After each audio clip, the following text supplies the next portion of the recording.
Деструктивная идеология.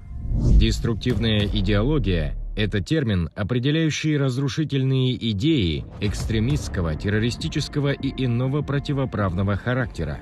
Деструктивные культы представляют собой религиозные и псевдорелигиозные объединения, практикующие промывание мозгов своих последователей, пропагандирующие среди них ненависть к другим лицам на основании религиозной принадлежности и других признаков.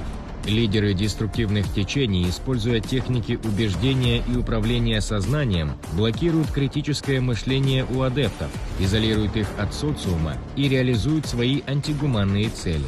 Это приводит к тому, что новоявленные последователи готовы предать свою родину и родных, уехать из страны в места террористической активности, отдать свои сбережения и даже принести свою жизнь в жертву ради великой идеи.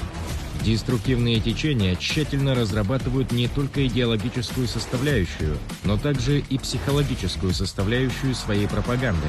Они умеют применять техники аргументации, хорошо понимают особенности характера своих жертв, могут подобрать особый подход к каждому из них.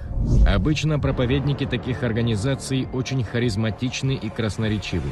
Они внушают своим последователям, что их путь единственно верный, и обещают им, что впереди их ждет рай.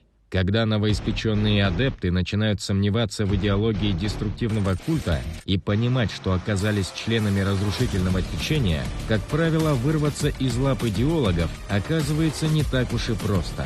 Чтобы не попасть под влияние подобной идеологии, нужно развивать свое критическое мышление, развивать в себе гуманность, не терять собственных духовных ориентиров, уметь расставлять приоритеты и строить собственные планы на жизнь.